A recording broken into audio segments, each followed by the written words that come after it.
बाप जो ठहरा, पार्वती अब उसके हाथ पीले करने का समय आ गया है। पर हमारी आनंदी तो अभी सिर्फ 9 साल की है। अभी तो उसके पढ़ने लिखने और खेलने कूदने के दिन हैं। देख पार्वती, लड़कियां पराया धन होती है और जितना जल्दी इन्हें घर से विदा कर दे उतना अच्छा है। कल से आनंद की पढ़ाई लिखाई बंद। पर बापू, इसमें मेरी क्या गलती है?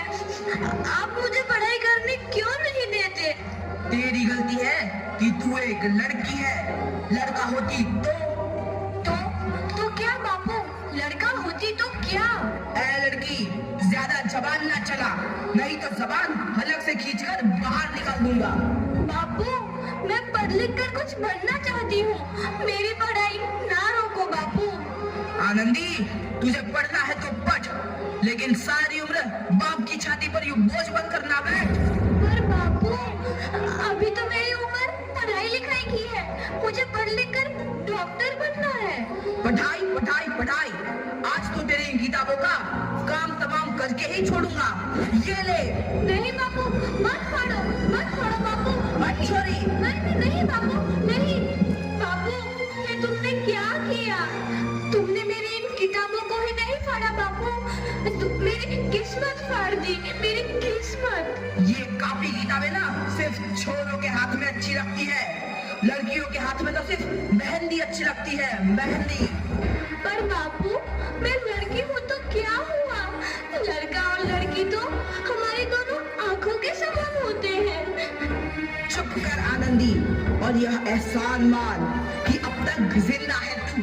कहीं बचपन में गला दबाकर मार दिया होता तो यह तेरी बकबक नहीं सुननी पड़ती आज। पर बापू, मुझे चूल्हा जलाना अच्छा ना लगे है।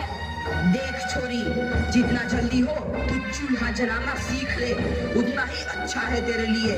और हाँ, तेरा ब्याह तो होगा, वो भी कल के कल। अपना जीवन है तुम्हारी यह कहानी, आंचल में है दूध और आंखों में है पानी। मुझे माफ कर दे बेटी, तेरे बापू के जिद के आगे मेरी एक न चलेगी। माफ कर दे बेटी, मुझे माफ कर दे। इस प्रकार मात्र 9 वर्ष की छोटी उम्र में आनंदी का विवाह गोपाल राव जोशी से हो गया। बाल विवाह एक सामाजिक कुरीति है और इस कुप्रथा का शिकार होना पड़ा आनंदी को।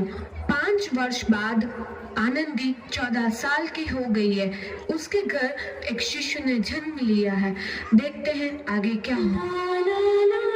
देखिए ना, इसे क्या हो गया है? इसका माथा तो अंगार की तरफ तप रहा है। इसे तो बहुत तेज बुखार है। आप बिना कुछ भी बोलते हैं, दीजिए मुझे। माधव, माधव, जल्दी से वैद्य जी को बुला के लाओ।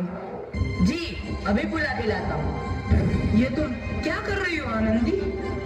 भगवान की विभूति लगा रही हूँ। बस करो आनंदी, ये सब अंधविश्वास है। अरे आप यकीन तो कीजिए, भगवान की कृपा से इसका माथा ठंडा हो रहा है और बुखार भी उतर गया है ना बाबू? देखिए, दीजिए मुझे। उठो बाबू, आंखें खोलो, तुम्हें तुम्हारी माँ बुला रही है।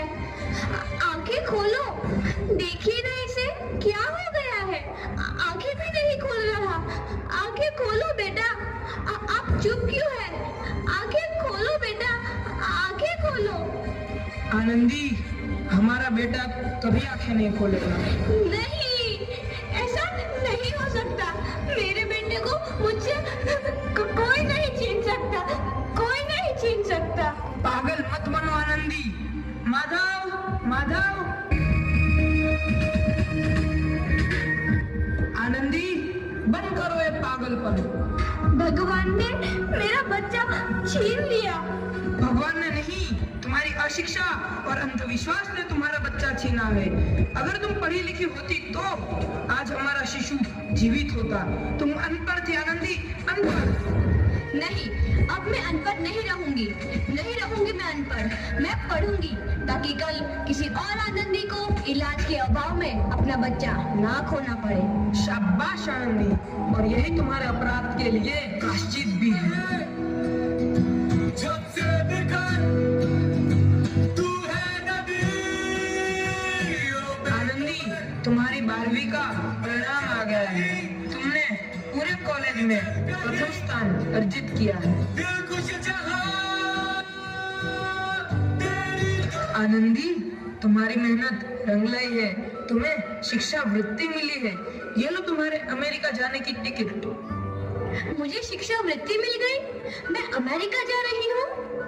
पर ये सब मैं अकेले कैसे कर पाऊंगी? आनंदी, अपने आप को इतना कमजोर क्यों समझ रही हो?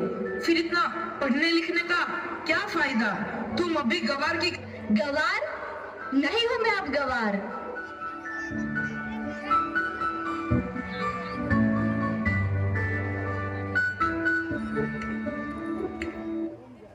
तो इस प्रकार 7 अप्रैल 1883 को आनंदी अमेरिका के पेंसिल्वेनिया के लिए रवाना हुई और 3 साल बाद उन्होंने डॉक्टर ऑफ मेडिसिन की उपाधि प्राप्त कर ली। इधर आनंदी के पिता की तबीयत बहुत खराब है। आगे क्या होता है देखते हैं। लगता है अब मेरे जाने का समय आ चुका है। मैं नहीं बचूंगा। ऐसा मत बोलो। शहर के सिटी हॉस्पिटल में अमेरिका से डिग्री लेकर कोई बड़ा डॉक्टर आया है। एक बार वहाँ चलकर दिखा लेते हैं। हाँ, सही बोला भैया। कम से कम दिल को तसल्ली तो मिल जाएगी। हाँ हाँ, चलो चलो जल्दी हॉस्पिटल चलते हैं।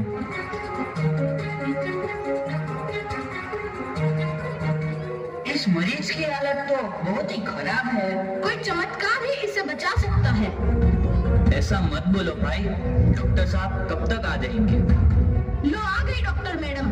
डॉक्टर मैडम जल्दी देखिए, मरीज की हालत बहुत ही खराब है।